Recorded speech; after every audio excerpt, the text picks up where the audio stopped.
Hello and welcome back to the Sometimes Daily Show. Today, let's talk about the surprise move from EA that radiates big dick energy.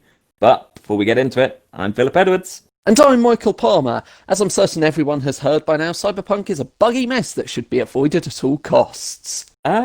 Menzies, the script says everyone has heard by now that Take-Two has been attempting to acquire Codemasters. I know, I just want everyone to know about Cyberpunk as well. Take-Two had been offering a little under $900 million for the racing giant, and with no other interested parties, it looked pretty much done and dusted. That was until, in a surprise twist that happened over the weekend, EA stepped into the ring.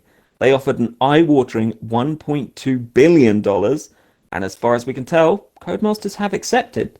The deal won't officially be done until Q1 next year, so there might still be time to save Codemasters from the clutches of a studio killer, EA. As much as we hate EA, we actually think this will probably be good for Codemasters and racing games in general.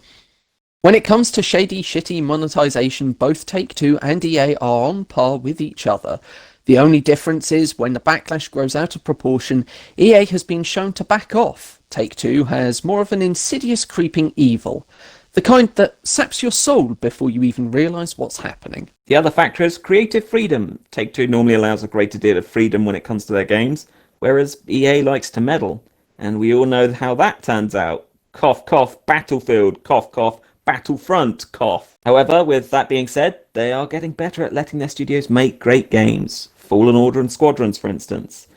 Basically, what we're trying to say is, we want to see a Need for Speed game made by Codemasters. The last thing I'll add is, in an ideal world, Codemasters would be purchased by a better producer.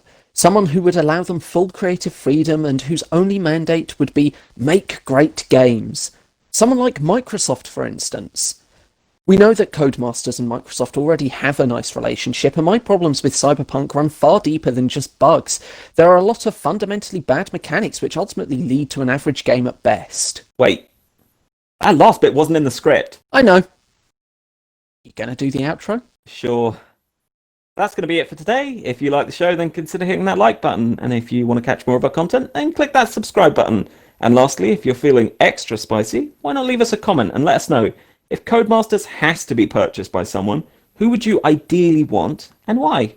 Thank you very much for watching, and we'll see you next time.